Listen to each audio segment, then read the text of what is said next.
pelajaran saya kan hari ini. Iya, Bu. Iya, Bu.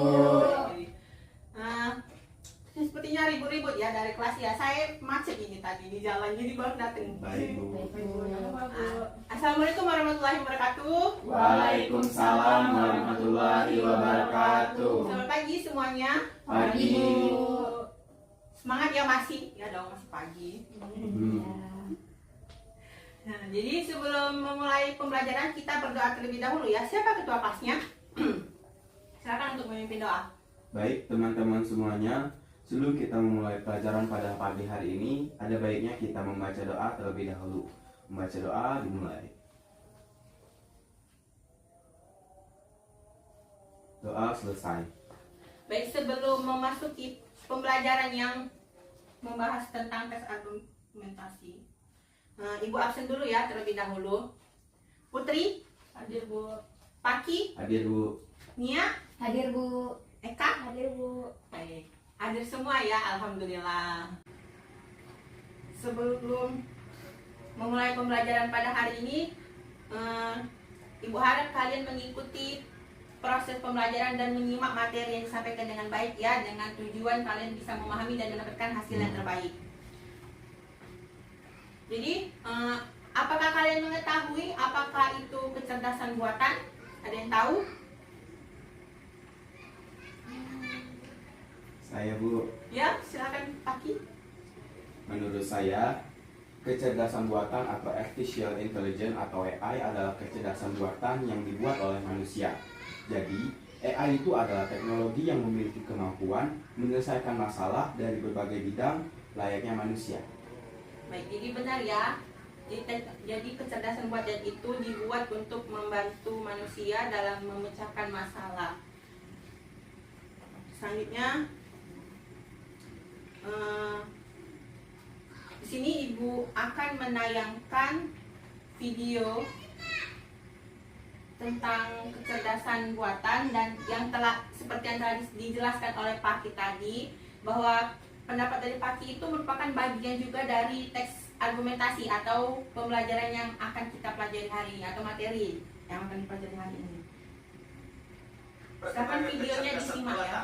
Atau artificial intelligence AI di bahasa kini kian pesat. Dan dicatat juga hal-hal penting yang ada dalam video ini karena nanti akan Ibu kita kalian termasuk di bidang membuat pendidikan. teks argumentasi. Teknologi ini belakangan membuat gempar sektor pendidikan, pasalnya AI acap kali dinilai dapat meningkatkan kecurangan di antara siswa. Bahkan melalui TikTok viral, video mahasiswa yang membuktikan ChatGPT dapat dengan mudah menyelesaikan tugas akhir perkuliahan. Tak hanya itu, baru-baru ini di India juga muncul tren penjual jasa joki jawaban ujian berbasis ChatGPT dengan biaya ratusan juta rupiah. Kendati demikian, melalui penelitian terbaru dan dipublikasikan pada Educational Evaluation and Policy Analysis mendapati bahwa kecerdasan buatan pada alat umpan balik otomatis dapat meningkatkan pembelajaran siswa di dalam kelas dan juga membantu tenaga mengajar untuk meningkatkan praktik pengajaran mereka. Jadi dari video tentang isu maraknya ChatGPT atau kecerdasan buatan di kalangan remaja itu sebenarnya memberikan dampak yang negatif dan dampak positif dan juga dampak negatif tergantung cara kita memakainya atau memanfaatkannya dalam dunia pendidikan. Jadi dari penjelasan-penjelasan sebelumnya, di sini kita masuk ke materi yang inti ya, yaitu tentang teks argumentasi. Jadi apakah ada yang tahu sebelumnya apa itu teks argumentasi? Belum. Jadi teks argumentasi adalah jenis tulisan yang bertujuan untuk meyakinkan pembaca tentang suatu pendapat atau gagasan. Jadi dalam menuliskan teks argumentasi ini, penulis menyampaikan alasan atau argumen yang mendukung pandangannya. Jadi ini bisa berupa data atau fakta yang valid untuk membuat pembaca itu yakin terhadap apa yang kita tulis dari isu yang sedang dibahas itu. Selanjutnya yaitu struktur teks argumentasi. Yang pertama yaitu pendahuluan. Pada bagian pendahuluan berisi penjelasan singkat dan jelas mengenai isu atau masalah yang akan dibahas. Dan yang kedua itu bagan argumen atau tubuh dari argumen utama. Pada bagian ini penulis memberikan data atau hasil riset secara terstruktur dan sistematis agar pembaca bisa memahami argumen yang tersampaikan dengan mudah, jelas, dan bisa dimengerti. Selanjutnya yaitu yang terakhir, kesimpulan. Bagian kesimpulan ini merangkum isi teks argumentasi dengan singkat, jelas, dan logis secara keseluruhan agar pembaca itu dapat memahami argumen dengan baik. Dan jadi jenis teks argumentasi ini juga memiliki beberapa jenis. Yang pertama itu jenis teks argumentasi sebab akibat. Teks argumentasi ini menjelaskan akibat dari suatu penyebab. Yang kedua yaitu argumentasi persamaan. Jadi teks argumentasi ini membahas persamaan antara dua hal atau lebih seperti konsep, situasi, atau entitas. Fokus dari jenis teks argumentasi ini adalah kesamaan atau kemiripan antara hal-hal yang dibandingkan. Yang ketiga yaitu argumentasi perbandingan. Kalau yang tadi itu argumentasi persamaan dan yang ini tuh argumentasi perbandingan. Jadi sesuai dengan namanya berarti dia itu membandingkan konsep atau situasi untuk mendukung sebuah argumen. Selanjutnya yaitu yang keempat, autoritas. Tes ini tuh dilandasi pada pendapat orang terkenal atau ahli di bidang tertentu. Jadi misalnya tokoh terkenal itu atau ahli menyampaikan pendapatnya dengan tujuan untuk memengaruhi atau mendukung argumen yang disampaikannya. Yang kelima itu kesaksian. Jadi jenis teks argumentasi yang ini itu berisi testimoni dari seseorang yang telah mengalami atau menyaksikan suatu kejadian. Jadi kesaksian ini disampaikan secara deskriptif dan sulit untuk dibantah. Misalnya dalam argumen tentang dampak bencana alam, kesaksian korban atau relawan bisa memberi pandangan langsung tentang bagaimana bencana tersebut mengaruhi kehidupan mereka. Jadi jenis teks argumentasi kesaksian ini bisa dikatakan sudah dialami oleh seseorang. Jadi di dalam teks argumentasi juga itu terdapat ciri-ciri kebahasaannya. Yang pertama yaitu adverbia. Di sini ada yang tahu apa itu adverbia?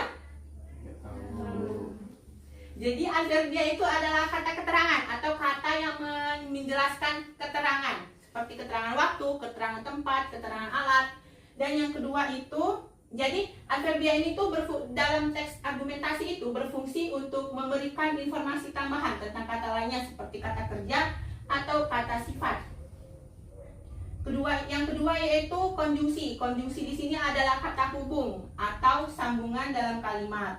Yang ketiga yaitu verba atau kata kerja yang menggambarkan tindakan. Verba ini digunakan untuk menunjukkan apa yang dilakukan oleh subjek dalam sebuah kalimat. Itu saja. Jadi dari penjelasan tadi apakah ada yang ingin ditanyakan? Jika ada silakan angkat tangan.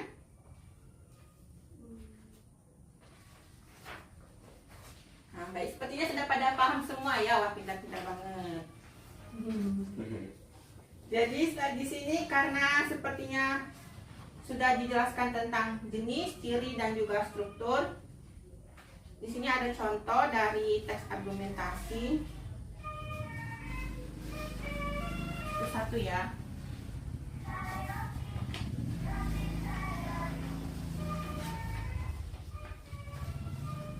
Silakan contohnya itu dibaca dulu, dipahami, dan nantinya akan Ibu minta untuk membuat teks argumentasi berdasarkan video yang telah kalian simak tadi ya.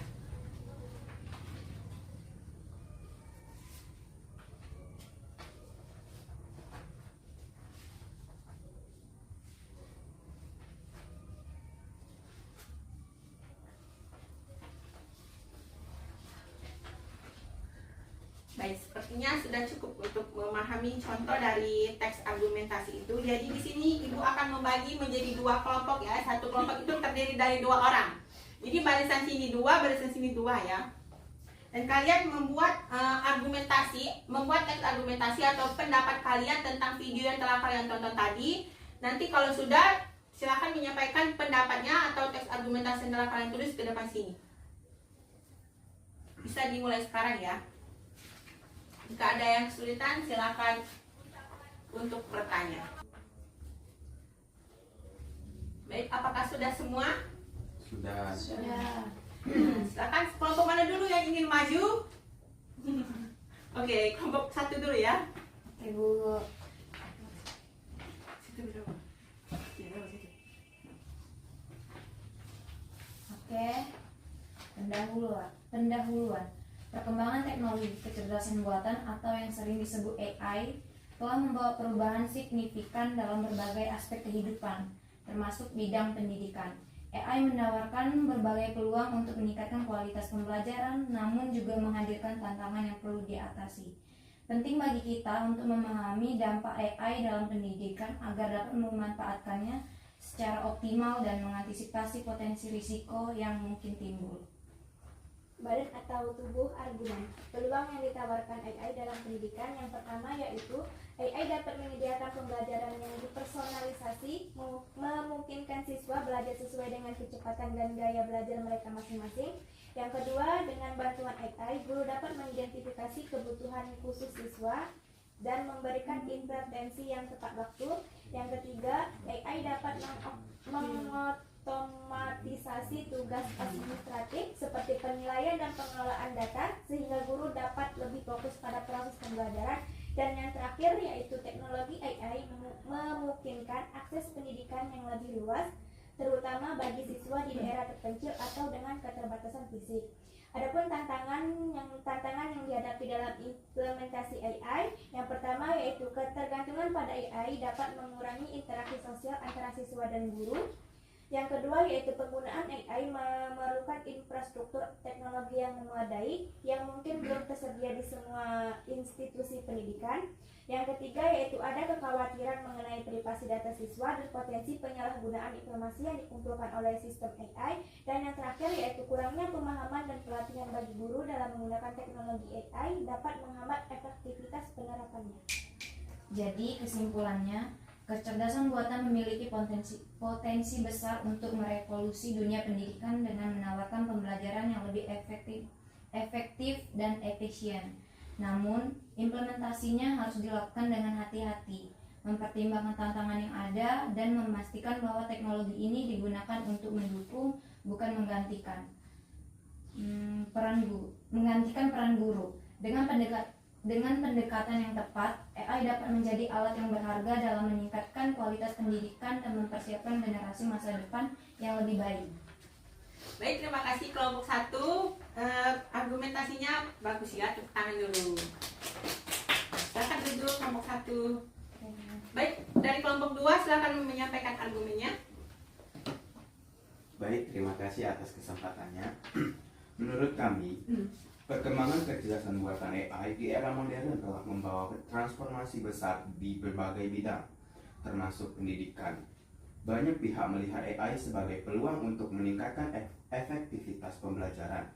Tapi, di sisi lain, muncul pula tantangan serius yang harus diantisipasi.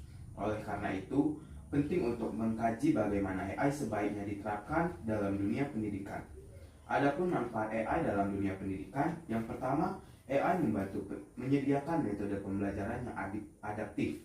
Setiap siswa dapat memperoleh materi sesuai kemampuan dan kebutuhan masing-masing, sehingga proses belajar menjadi lebih efektif. Yang kedua, ada kehadiran AI mempercepat analisis hasil belajar siswa. Dengan data yang akurat dan cepat, guru dapat merancang strategi pembelajaran yang lebih tepat sasaran.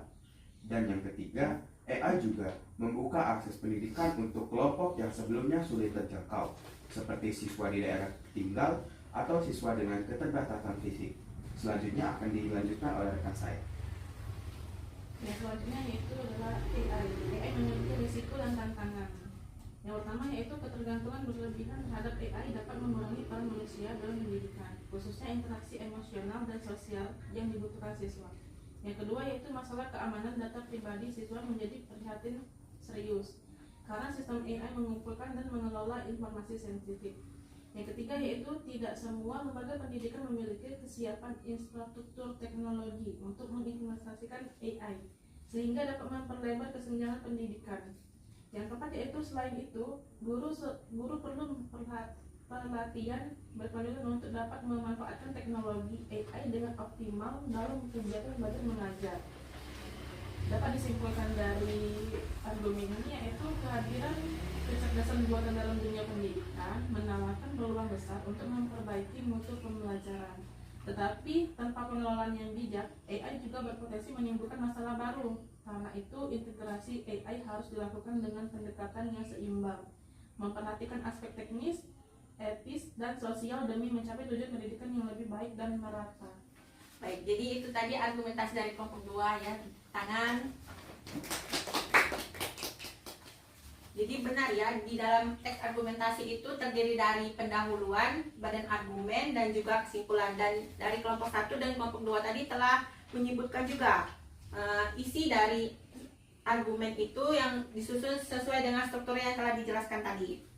Jadi intinya AI itu bisa memberikan dampak positif ataupun dampak negatif tergantung pada kita bagaimana memanfaatkannya dalam dunia pendidikan. Jadi Ibu beri apresiasi untuk kelompok 1 maupun kelompok 2 yang telah memberikan argumentasinya dengan baik. Ya, jadi setelah mempelajari tentang teks argumentasi dan juga telah dijelaskan tentang teks argumentasi tadi, apa yang kalian dapat dari pembelajaran teks argumentasi hari ini?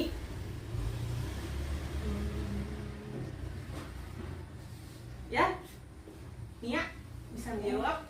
Baik Bu, yang saya dapat dari pembelajaran teks argumentasi pada hari ini adalah jenis teks yang berisi pendapat atau sikap penulis terhadap suatu topik yang didukung dengan alasan dan bukti yang logis.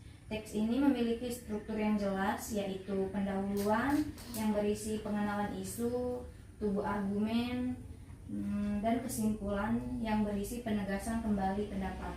Saya juga memahami pentingnya menyusun argumen dengan logis dan meyakinkan, agar pembaca dapat menerima atau mempertimbangkan pendapat yang disampaikan.